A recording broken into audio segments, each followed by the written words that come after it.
Good afternoon, good morning, everyone. Hope everybody's having a blessed morning. Everybody's feeling good this morning. This morning, we are going to talk about and continue on in our conversation regarding change. Um, Change is a good thing. Change is a great thing.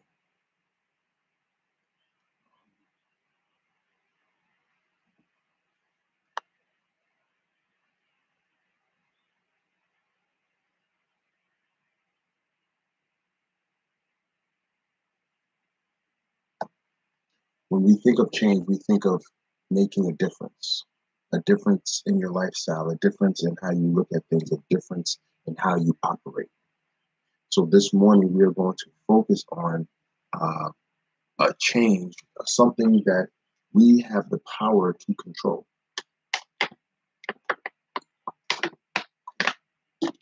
In a world where we don't feel like we have the power to control certain things, in a world where we feel like we don't have the power to operate certain things, um, we do have the power to control this thing.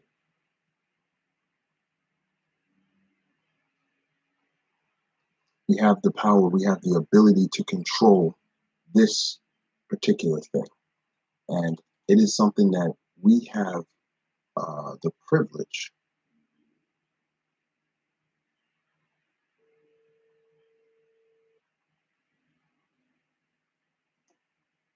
We have the privilege of changing. But I don't want you to forget this fact that even though we have the power to change this, we can either change it for the good or we can change it for the bad. There's nothing that says that when we change something and when we do something different, that means that we have a better outlook or a better outcome. So this morning, this is our focus for this morning. This morning is going to be about change your outcome.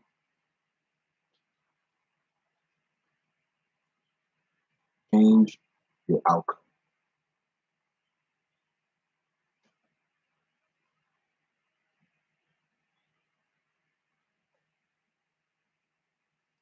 And what does changing your outcome mean? See, some people, based on how they look, people would assume the type of outcome they're going to have. Based on how they look, based on how they carry themselves, there is an outcome that they have. And because there is an outcome that they have, because there's an outcome of what they have, it's very difficult and challenging. It's very difficult and challenging to um,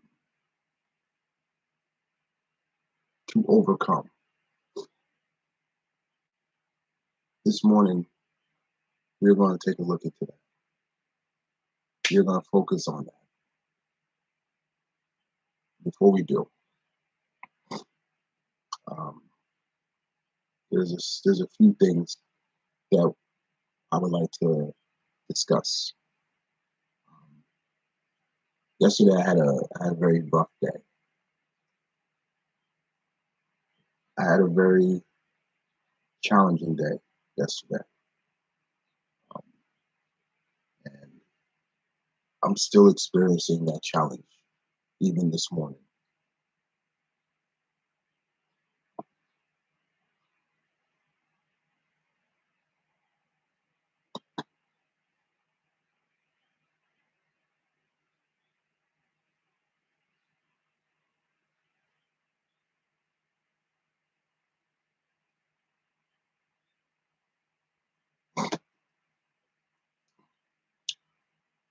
You see, with Satan always finds a way to attack you when you're at your lowest point.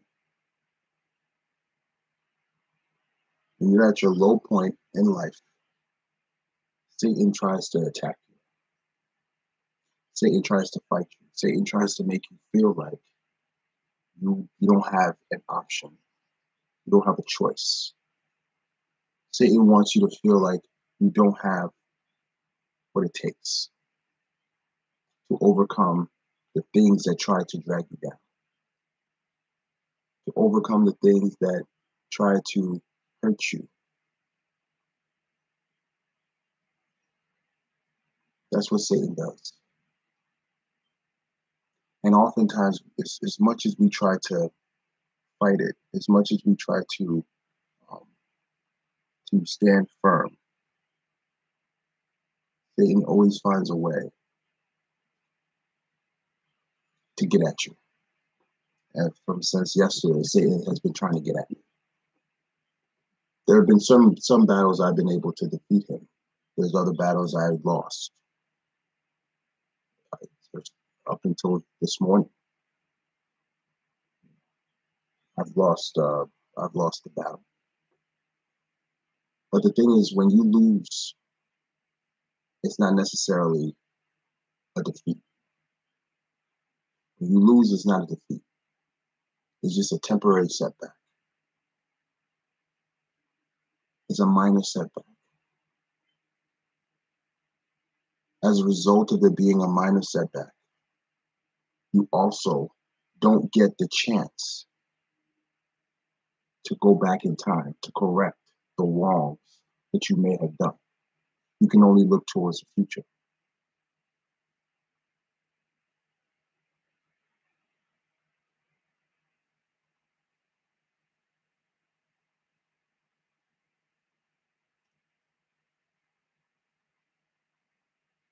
And because of that, we tend to miss out on so much opportunity.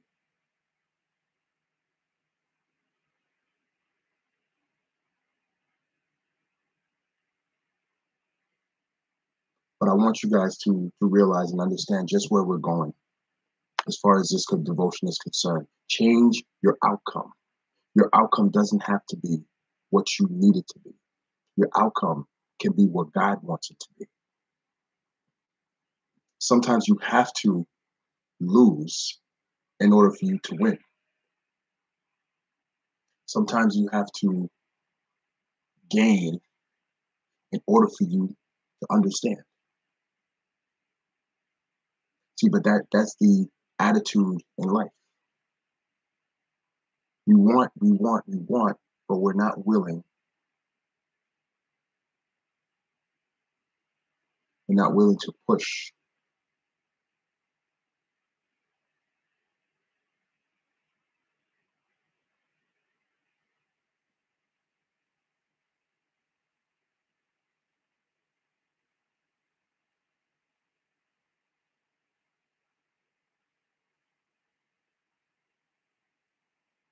One second.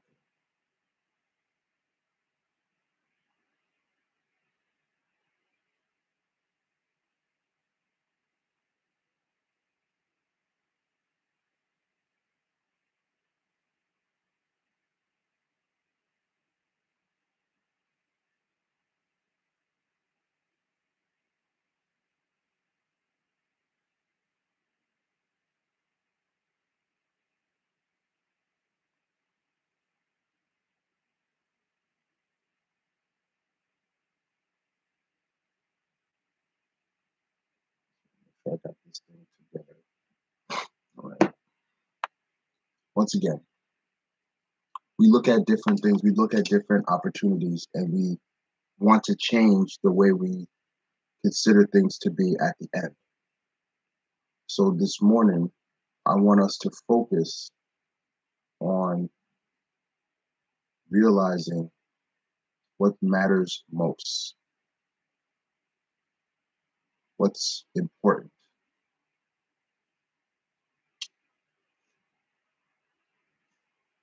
Let's pray.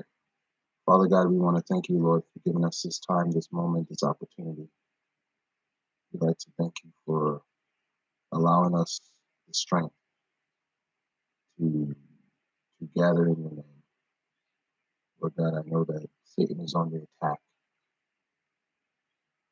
I realize this, and I pray, Lord, that you give me the strength to rest in you, that I won't fall. fall into Satan's traps. Help me, Lord, that I will continue to serve you in spirit and in truth. Forgive me of all my sins. Bless and keep us. Guide us and watch over us in Christ's name.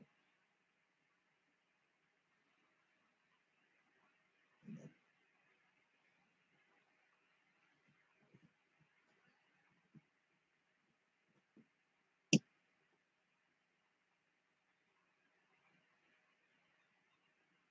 Hebrews 13 verse 5 says, keep your life free from the love of money. Be content with what you have. For he has said, I will never leave you nor forsake you.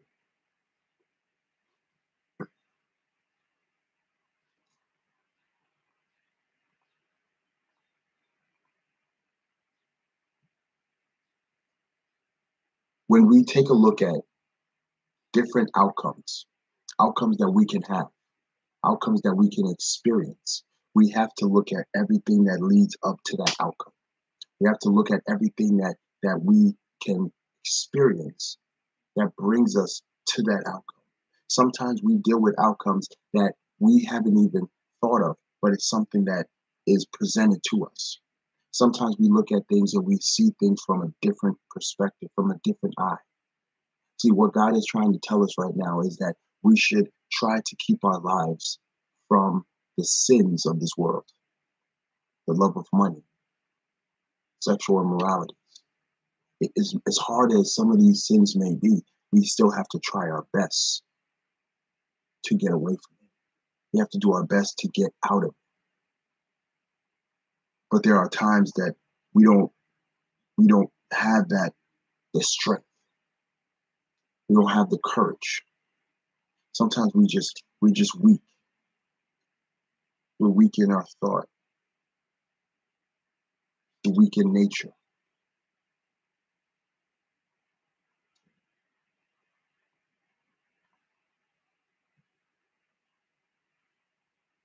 And sometimes we just need a swift kick in the butt to get us along our journey. See, when we're changing our outcome, we are telling society that we are not going to go based on what society has said. See, what society has told us is that we have a certain outcome. Our certain outcome is exactly what is there, what society says. You know, I'm a black man. When I was 18, society said that I would probably be dead. When I was 21, society said that I would probably be dead. When I was 25, society said I would have a bunch of kids and I would probably be dead. That's what society has said. Society created an outcome for me before I even had a chance to even discover my own outcome. The question is, are you going to allow society to dictate your outcome? You control your outcome.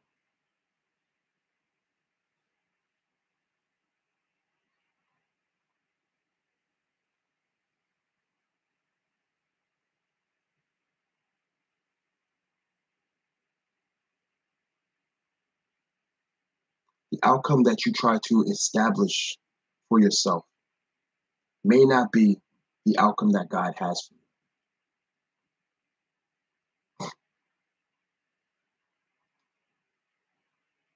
Sometimes the outcome that you have, the outcome that you experience, may not be the outcome that God has designed, especially for you. He might have something totally different. He might have something great for you, something that you can feel good about, something that you can feel great about. But sometimes we're so clouded and blinded with what we see and what we experience in this world, we don't get a chance to really consider the outcome that God has designed for us.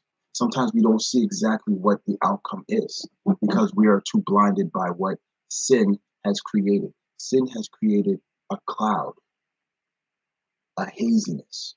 If you ever seen fog before, Heavy fog enables you or disables you from being able to see further down the road.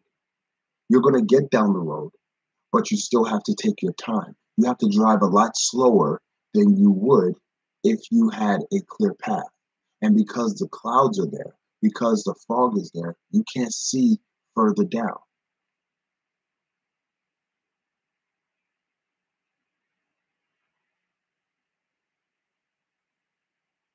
See, this morning, I want us to consider the outcomes that we face on a day-to-day basis. Every day has an outcome, believe it or not. When you wake up in the morning and you get ready to go on your day, and after you've gone on your day and you get back home, you have experienced your outcome. You might have said to yourself, I'm going to wake up, go to work, visit family, and go to sleep. Your outcome is you going to sleep at the end of your day. But you don't know what your day has in store. You don't know what's going to happen during your day. You don't know what's going to take place during your day. So you have to consider the fact that your day is going to be a lot different than what you had already prepared for. But you know, sometimes right now, we realize, and we don't really realize, how much of a control we do have for our day. We don't understand the amount of control that you have in your outcome. See, some of us believe that because of the fact that we're white, because of the fact that we're black, because of the fact that we're Spanish, we have a certain outcome in life. I believe that when Barack Obama was a young man, his outcome, he didn't believe his outcome would be to be president of the United States.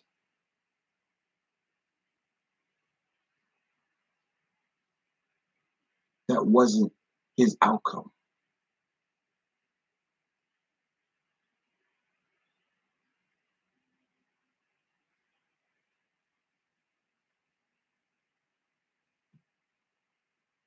His outcome in his mind may not have been to be the president of the United States. His outcome could have been just to be a great lawyer, just to be a family man, to be a good father. Yet still his outcome was different. See, my outcome, I could have thought to be whatever I wanted to be when I was young. But instead, I see something different. Instead, I I live a different life. Something much different than what I had already expected.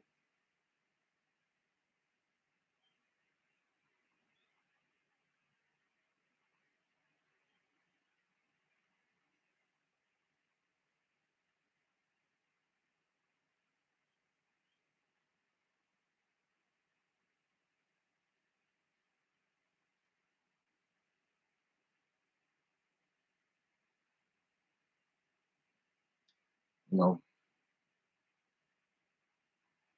I realize how important this message is this morning. I realize how important what we're talking about is to someone. And as a result, Satan is trying to distract me. Satan is trying to pull me away from the message. But I'm going to stay focused on this message because this is the message that I need to hear as well. See, this is exactly what we need to remember in reference to our faith, our walk with God. Our walk with God is going to dictate our outcome. We read here in Hebrews 11, verse 6, and without faith, it is impossible to please him. For whoever would draw near to God must believe that he exists and that his rewards those who seek him. If you're seeking God, then you are looking for an outcome. Your outcome that you're looking for is an outcome that's going to elevate you and place you on a better footing when it comes to the things that happen in your life. We cannot control the different things that happen in our lives. We cannot control the things that happen in our lives. What we can control is how we live our lives. We can control the decisions that we make. Every decision that we make is a choice that we had decided from the time the decision was placed in front of us. That was what we could have or should have experienced. But for some of us, we had to understand this first before we had a chance to get exactly what God has been trying to show us. We had to understand this first. We had to get to this place in our lives so that we can change our outcome. Imagine if I never heard the word of God. Imagine if my mother decided not to take me to church. Who knows where my life would be right now? My outcome would have been a lot different. I would have been focused on different things. I would have been focused on things that I shouldn't have been focused on. I would have been doing things that I shouldn't be doing. I would have been living a life that I shouldn't have been living. I would have gotten married to the wrong person. I would have been living a reckless life had it not been for my mother instilling the lessons in me when it comes to church. Does that mean I don't struggle? Of course I do. I struggle all the time. I try to make the best decisions. And even though right now my mind has been racing and I've been in heavy thought for the last few days, I still put my trust in God. So I don't worry. I don't worry about my outcome. I don't worry about my circumstances because I know God has me. I know God is going to provide for me. I know God is going to elevate me. But I also know that Satan is around the corner waiting to attack me. I know that Satan is right there waiting for me to fail. He wants me to make those bad choices. He wants me to be distracted. He wants me to give into temptation. And when I do all those things, and when I give into temptation, once I do all these things, then he'll be right there ready to pounce on me. He'll be right there waiting to destroy me because that's what Satan does. Satan always waits for you to be vulnerable. You realize that? Satan is not the type to be ready for you when you're on the attack. He's going to wait for you to drop your guard because you can't be on the attack all the time. You can't be focused all the time. You can't be devoted all the time. See, he's going to wait for the times that your mind is off the prize. And when your mind is off the prize, that's the moment he is going to step in.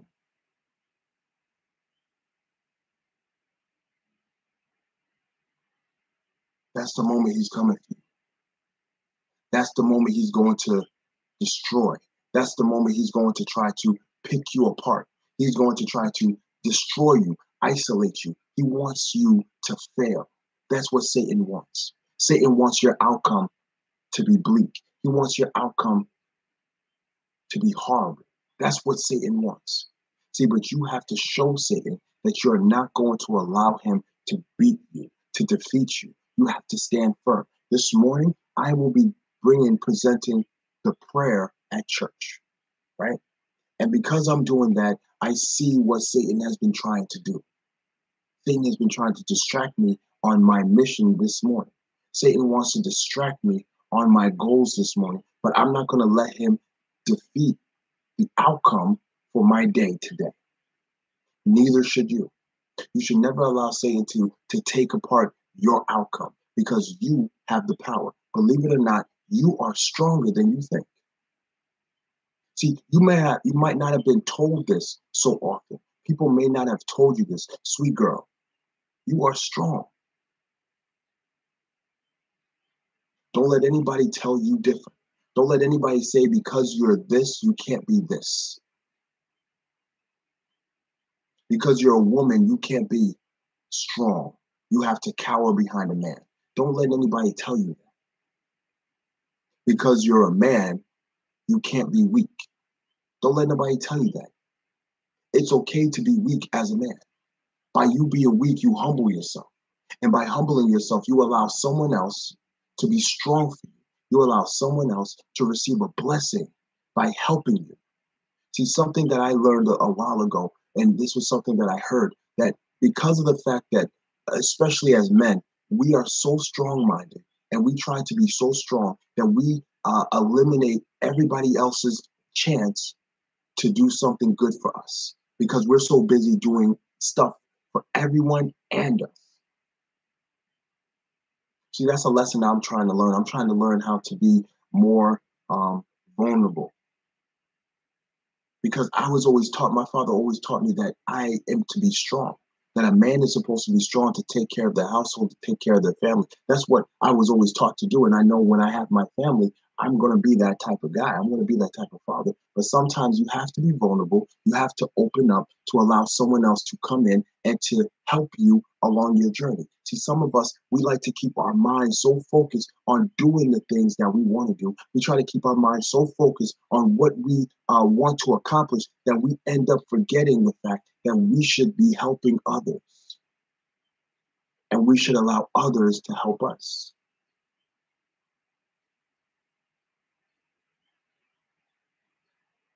But we forget those things because we are too busy trying to control every fabric of our lives. And that's normal. That's what people do. People do that because of the fact that they don't want their outcome to end up any old way. They want their outcome to be better. They want their outcome to be stronger. They want themselves to be stronger. So as a result of being stronger, they try to control every facet of their outcome. But I want to remind you this morning that our outcome has already been outlined. Our outcome has already been designed by God. We only need to travel the road that He has already established for us.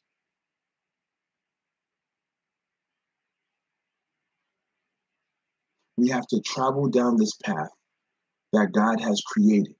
And because of the fact that God created this path for us, we have an outcome already outlined for us. We have an outcome already established, already designed for us. We don't have to look here or there. The outcome is already designed for us. Your outcome is victory. Believe it or not, your outcome is victory.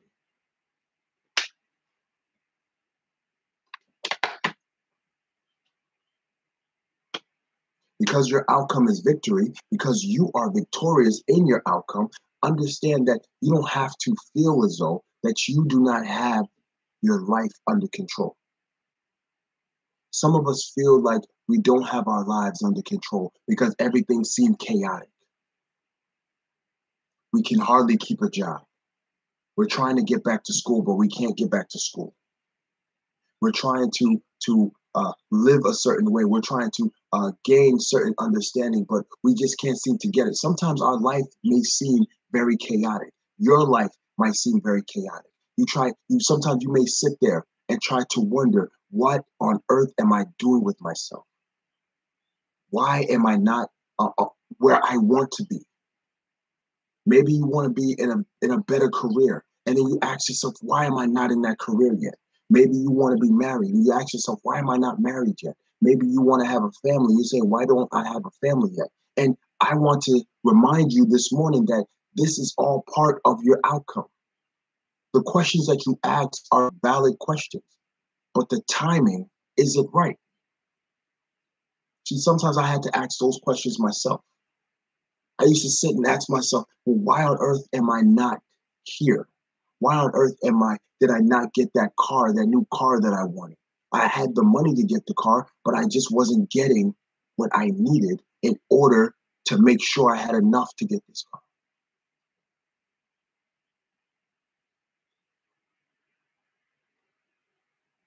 My man Sheldon, sometimes when I want to be at the top, I feel like I'm in the middle. It may not be your time to be at the top. See, everybody's outcome is different. Your outcome is going to be different just based on the fact that God has a different plan for you. See, but when it comes to you, Sheldon, you said that sometimes you want to be on the top, but you end up in the middle. God might want you in the middle for a reason. There is a reason God has you in the middle. There's a reason God has you where you are right now, because He wants you to establish yourself. He wants you to understand where you are in this timeline. He wants you to be strong in the middle because he knows that once you're strong in the middle, once you get to the top, it will be a breeze for you. See, some people go to the top without going from the bottom to the middle. And because they go from the bottom to the middle, they end up not being able to get to the very top because they didn't take the necessary steps that they needed to strengthen themselves to be at the top. I want to be the WWE champion, but I'm only competing for the Intercontinental Championship. Well, hey, just not to get off course. Most of the big WWE champions started as Intercontinental champions. Stone Cold, The Rock, Bret the Hitman Hart. You know, they started off in the middle to get to the top. See, you have to aim higher. Fan of DJ Cool B. You have to aim higher. But you also have to understand that by you aiming higher doesn't necessarily mean you're ready to be at that level. See, everybody's outcome is different. Your outcome will get you there, but you have to be patient. That's something that we miss out. That's something that we forget. We forget to be patient and wait on God. Some of us want to speed up this process. We're saying, God, I've been patient for about 10 years now. I want to get to where I need to get. I've been patient for 20 years now. And God is just simply saying, you're not ready for that just yet. Because by you forcing it, you might not be ready for it, and then you might ruin it.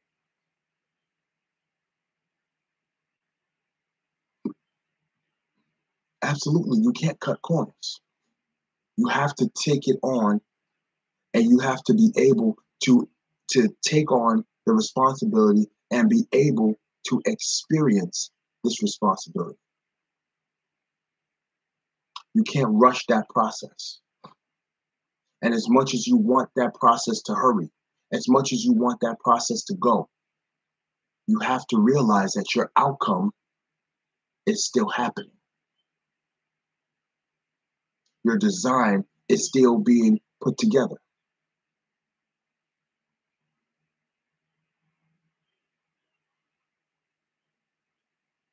A racer who's getting ready to jump through hurdles, he has to envision him or her jumping through hurdles. He has to envision how much speed he has to run in order to leap. She has to realize that by the time she gets over that last hurdle, that she has to run as hard as she can.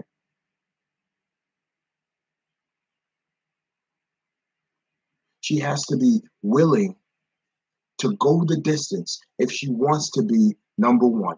I remember watching those Olympic Games. Those Olympic Games, it exposes a lot. It tells you a lot about a person's character.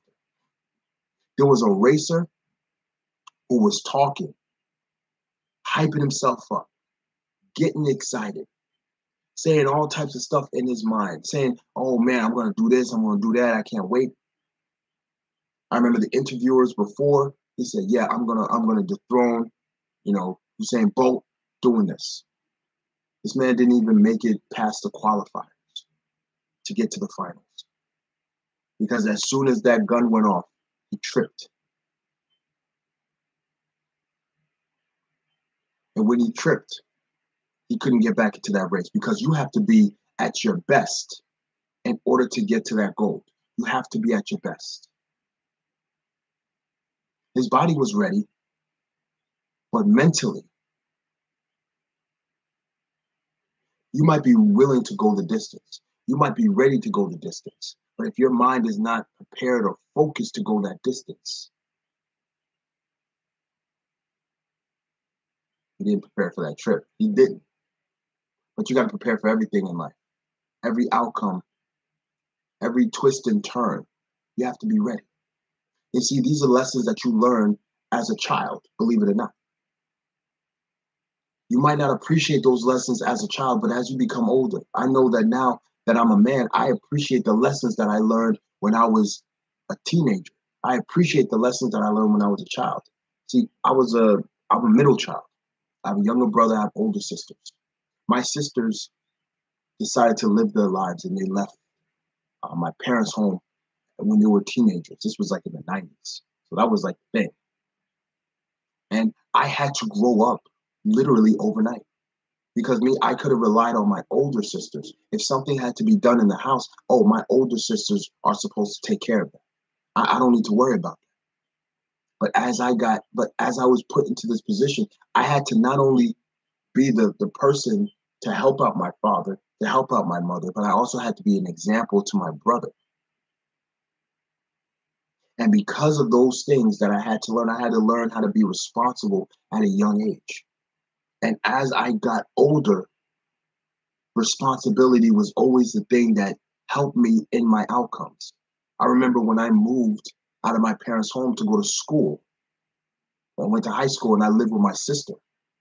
And I was like, all right, my mother and father is not nearby. I can go ahead and wild out. I can go crazy because they're not seeing me. They don't know what I'm doing. And because they don't know what I'm doing, because they don't see what I'm doing, I should be okay. And then I started to realize that, yeah, I can't live my life like that. I can't look at things like that because even though I'm that far away from my parents, there are responsibilities and consequences that will follow me had I not did the right thing.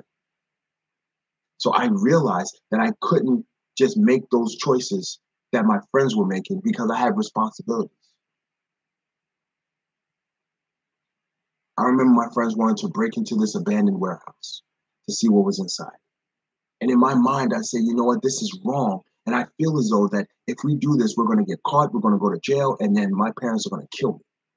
And I remember, even though I said this in my head, we still broke into this place. The silent alarm went off, and something in my mind told me to run. We didn't hear it, but I ran. I ran, and then my friends ran. And then as we both ran, we came back later on, and we realized that the cops were all over. We didn't walk across, we didn't get close, but we realized that the cops were there. And I said to myself, could you imagine if we decided to stay there longer? And I started to tell myself, you know what? That must be God. SMB Nini, thank you. I said that had to be God who told me to get out of there when I got out of there. It had to be God. Because if it wasn't for God, I would have been caught. Not only would I have been caught, but people would have been exposed. People would have been people would have been in a bad position. People would have been in a bad place. Every day is a test. Every day is a test to see where your outcome is going to be. Every day is a test to see exactly where your life is going to live. Where are you going to land? You have to understand that it's because of the design that God has created for you. God has designed a life for you, a good life for you. But understand that we do live in a sinful world. See, we tend to ask the question, well, why did God allow this to happen? It's not God who allowed it to happen. It's the world that we live in. Satan. Satan rules this world. And because Satan rules this world, because Satan tries to destroy everything that God has created, everything that God has done for us, he is going to make us feel as though that we don't have what is needed. We don't have what it takes. But I want to remind us this morning that you have the goals put in you. You have what it takes. You have the strength. I need you to understand that you are not going to be labeled as a failure. This morning, if you have ever been told that you are a failure, if you have ever been told that you are weak, if you have ever been told that you look tired, if you've ever been told, I'm here to remind you this morning that you are not weak. You have the strength. You have the courage. You can withstand the things that God has done. Be stung, stoop, be stoop. Good to see you. Good to see you this morning.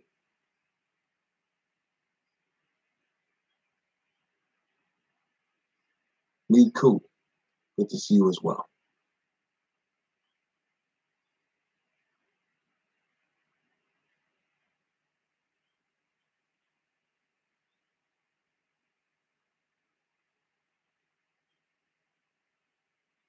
We have to put aside our doubt, put aside our fear, put aside our pain, our anger. Believe it or not, we are all part of a design. Ing N, good to see you, bro. Ing N, good to see you. We are all part of an intricate puzzle. And with any puzzle in your life, you can't see the full picture until you start to put together the pieces. See, until you start to put together the pieces, you won't see the full picture. You won't see the full design of what is yours, your picture, your chapter. It's just like a book. You're not going to understand the story unless you start to read the chapters. You have to go through chapters in your life in order for you to get to the final chapter of your story. You have to focus on yourself. You have to find those pieces. And in life, you're going to discover those pieces. You're going to start to discover those pieces a lot quicker than you expect. Those pieces are going to fall in place. Those pieces are going to present itself to you. And when those pieces present itself to you, you have to know what to take and what to leave behind, because not every piece needs to be added to your puzzle.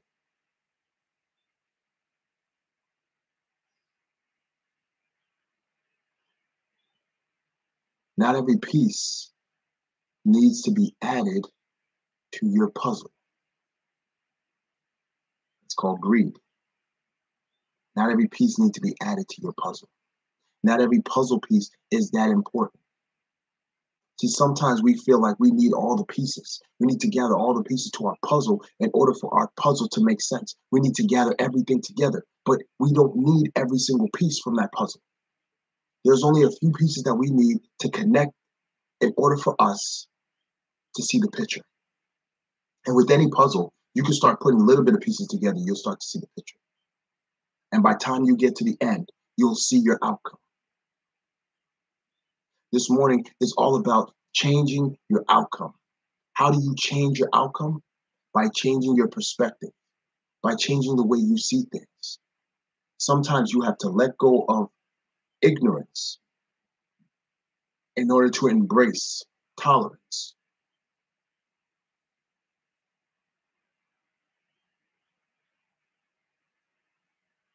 We might be responsible for the other pieces. That's true. We might be responsible for those other pieces. But at the same time, our focus should be on our pieces. The connection edges. Interesting thought.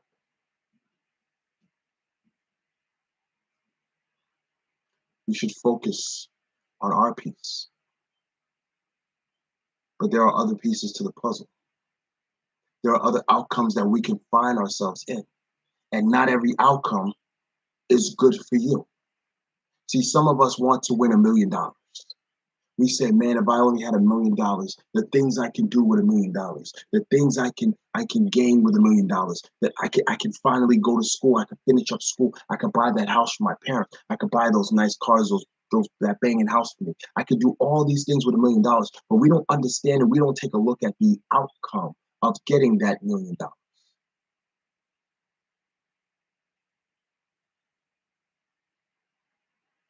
We don't take a look at what can happen when we obtain that $1 million. See, we might say to ourselves that by getting this $1 million, we should be in a great position in life. We don't have to go back to work. But then you don't realize that even if you win $1 million, you have something that starts with a T and ends with an X and has an A in the middle. Tax. You get taxed on that $1 million. So you don't get $1 million, you get less. Then when you start to purchase some of these things that you have, understand that you have to pay taxes on those things that you purchase. You have to be very smart with your money. You can't just use your money. By the time you realize that 5 years down the road, you might not even have the money that you had when you first got that $1 million. But you got to be smart in the way you do it. See, not every outcome is designed based on you getting something. See, it's different. We go back to the verse that we started with, and that was in Hebrews 13, verse 5. Keep your life free from the love of money, but be content with what you have. For he has said, I will never leave you nor forsake you. Be content with what you have. See, when you are content with what you have, then you will be able to have more. You have to be good with the little that you receive. See, some of us want this and that. We want so much, but we are not content with what we have now. We're not happy with what we have now. And as a result, our outcome tends to change because we're not ready to take on more. Open for more. You have to show that you can handle the little things now. If you can handle the little things now, then when God gives you the bigger things, you should be in a better place to handle those things. Your mindset will be in a better place. A parable in the Bible talks about 3 servants. There was a servant that had 10 talents, 5 talents, and 1 talent. Now, during this time, the master had left and he told them to invest their talents. The one with the 5 and 10 talents, they invested their talents and they got back more. But one of the servants hid his talent. And because he hid his talent and kept it under a rock, he did not grow it nor invest in it. And when the master came back, the master was able to see these things and reward the 2 servants that invested smartly their talent. But the one who hid the talent and gave it back, that one was sent away and was banished. Now, why do you think that? Because God gives us the little and he wants us to do good with the little. If we're able to do good with the little, if we're able to expand the little, then we will be able to not only grow that, but we will also be able to expand. Not financially, mentally. You'll be able to expand exactly what you are trying to accomplish.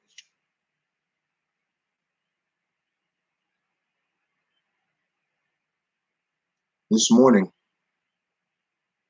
and this week, this whole week, we've been talking about change, right? Change your outcome. We spoke about. A couple of days ago, we say change your perspective.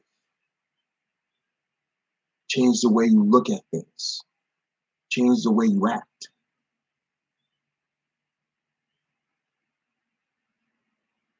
Oh, it is difficult for those with mental illness. There's no doubt about that. But their outcome is a little bit different from ours.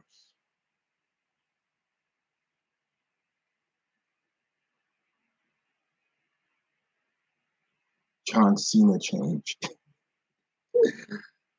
I don't know about that.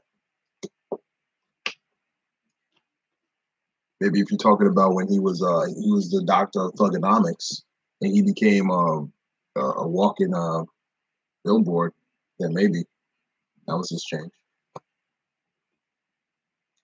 But that's what we're talking about this morning.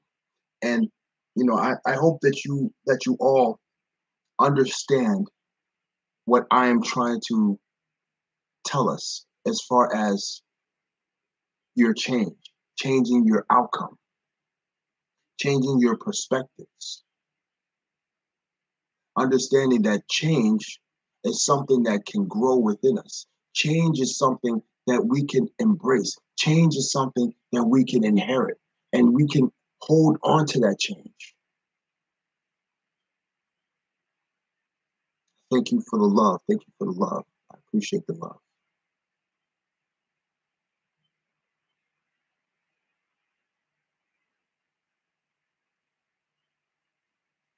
The last question I'm going to leave with you all. Are you ready for change?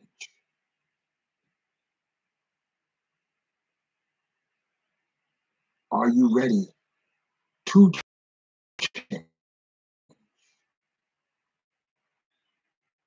Are you ready for the changes required in you?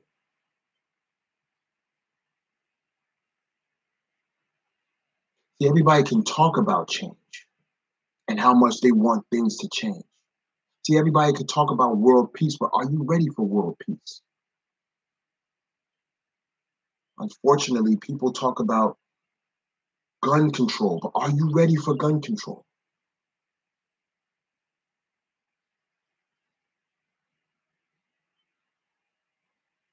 People did ask the question, are you ready for change when it came to President Barack Obama? That was his whole slogan. It's time for a change.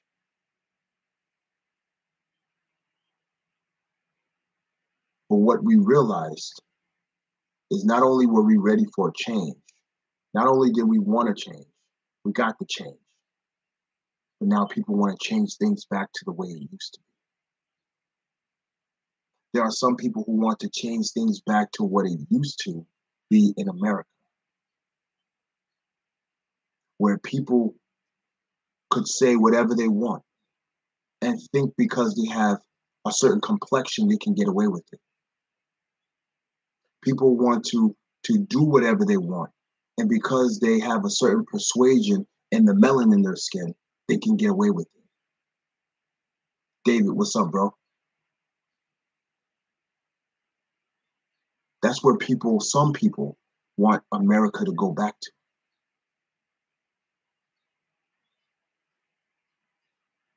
Kick out anybody who doesn't look like us. That sounds very familiar.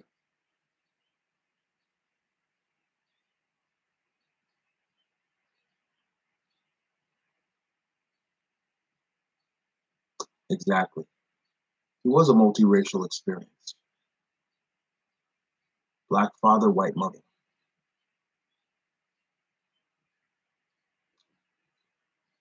There's a lot of things that we can say we're ready for. I'm ready to go eat breakfast. I'm ready to get dressed. I'm ready to go to work. I'm ready to hit the beach. Or are you ready for change? Are you ready for your situation to change? A year ago, I used to work for a big company. I was there for about 10 years, making good money, had good friends. I knew my job. I was touching the ceiling of that job, though. I felt I could have done more. My position could have been higher, but it wasn't. And I kept saying to myself, I'm gonna make a change. I'm gonna make a change.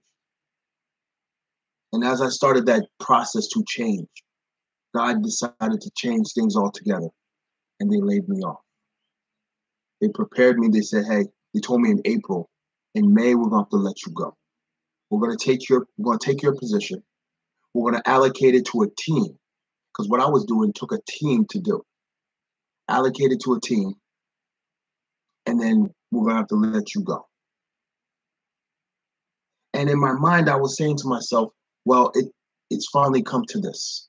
I wasn't going to leave this position on my own unless I knew I had something better to step on. God decided to change the direction. He took me off of my position to put me on a position of faith. I had to be on a position of faith to know that I was going to still manage to take care of myself, still manage to take care of things. So as I was on this playing field and I left this job, I started to do the things that I enjoyed doing. I started my own business. I took some time off, started some YouTube channels, started doing this ministry. And, these things started to take place, and I started to feel good about my decision, God's decision, God's change for me. Now I work for a company called Playwell, and they teach kids engineering terms and themes out of Lego. So if I was to teach a kid how does an engine of a car work, I can build an engine out of Lego, and I can show them how everything works, how the pistons fire, how the belts, the various belts inside of the engine move in sequence with each other, how all these things are happening within the engine in order to move a 2-ton car. And that's the lesson that I got to teach these kids. And I was so happy that I got a position of this because I'm doing something that I will enjoy doing. This Sunday, I have a birthday party to do. I'm excited. This is my first birthday party. And anybody who lives in the tri-state area, I'm going to be out in Central Park. So I'm just overly excited because I don't know what to expect, but I know that it's going to be a change for me. Not everyone can do that. You're absolutely right.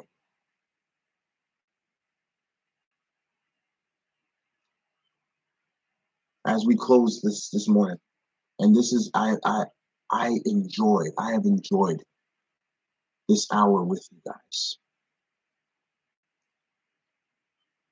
I've enjoyed this hour. And I'll tell you what too. I needed this type of devotion this morning. I needed a change in my outcome this morning. I'm so happy. I'm so blessed to find this platform.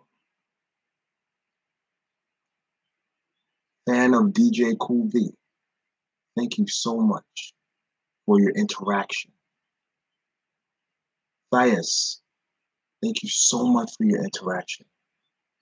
SB Nini Sky, thank you so much for your interaction. Sheldon Pierce, thank you so much for your interaction. What's up, King Larry? Thank you all for your interaction this morning. So before we close out, what we usually do, and just to give you guys just to let you guys know what goes on. I'm here every morning around 6 a.m. I try my best to be on 6 a.m. on the dot, but sometimes it doesn't work out that way. Oh, Ski, sorry. I said Nini Sky? My bad. Nini Ski, sorry. I'm here every morning at 6 a.m., around 6 a.m. And we do an hour broadcast for our devotion. I also have a Instagram page, Clubs Ministry, CULBZ Ministry. On that, I have about some inspirational quotes. I'm good, bro. I'm good. I'm having a great day so far. I also have a YouTube channel because Live Me doesn't keep the broadcast anymore. So I have a YouTube channel, Clubs Ministry. Everything is Clubs Ministry, CULBZ Ministry. Hey, Tonto Alba, thank you. Appreciate it. My uncle is he's on my Facebook. I also have a Facebook page as well. Clubs Ministry. Everything is Clubs Ministry, CULBZ Ministry. All right. So before we close, we often do a roll call. Roll call is basically I shout out everybody that I saw on this. So that's what we're going to do. All right. So let's start with Facebook. Facebook, as I said, Tonto Abel, good to see you. Sheldon Pierce, good to see you. Janelle, good to see you, my sister. Blessings. Over here. Oh, yeah, I just saw your pop up, Nini Ski. I just saw your pop up. Thank you for that. I appreciate you. Prophetess, good to see you, Prophetess. So we're going to do our roll call real quick. Prophetess, good to see you this morning. Nini Ski, good to see you this morning. King Larry, my man, good to see you. Marlena, did I say that right? I hope I said that right. Marlena, good to see you this morning. Dias, good to see you this morning. Fan of DJ Cool V, thank you so much once again. Good to see you this morning. Breezer saying, good to see you this morning. David Grady, good to see you, bro. Let's see who else is here.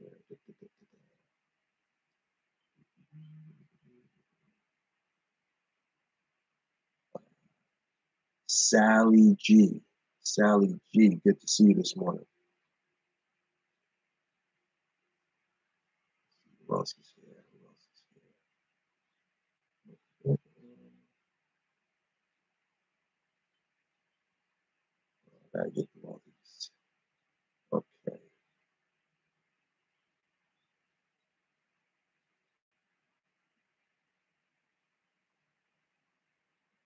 Okay, Keith, good to see you, man. Ing N, good to see you. My mother Marisol, good to see you too. Aria, good to see you. Big Country 92, good to see you, bro.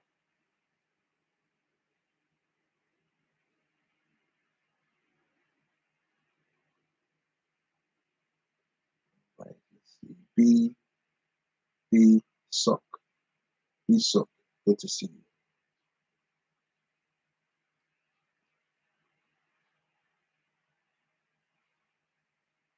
Let's see who else we got here.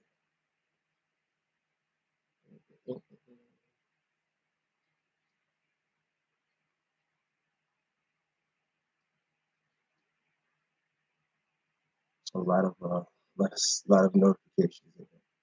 Sorry about that. All right, let's see. Carlito, good to see you. Raquel, good to see you. Brian, good to see you, man. Sweet girl, good to see you this morning, sweet girl. Lala Lovely, good to see you this morning, Lala Lovely. Danielle, good to see you this morning.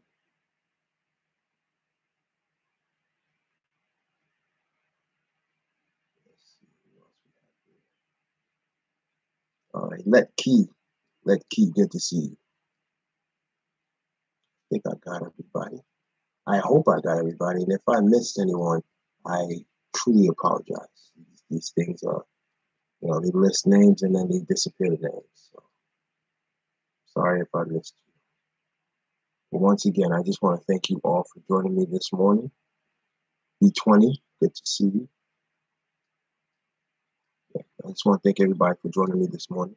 I hope everybody have a great day, a blessed day, a strong day. We're going to pray now. Sister Gibson, good to see you this morning as well. We're going to pray to close. Once again, I thank you all for joining this morning. Also, remember, tomorrow morning, we're going to conclude our conversation in change. We're going to finish up with a strong change. All right? So let's do that. Let's pray. Father God, we just want to thank you again for your mercies and your love. We want to thank you for waking us up this morning, giving us a new lease on life. Lord God, as we are prepared to go through our day, prepared to go through our weekend, we ask you, Lord, for traveling mercies, for guidance, and for blessings. We thank you, Lord, for the change in our outcomes, helping us to change our outcome, helping us to change the way we look at things, Lord Father. Lord God, even though the outcome may look bleak for some of us, we can still change how it happens. We can still change these things. And Lord, help us to remember and to rely on you, who is the author and finisher of our faith. We ask you for your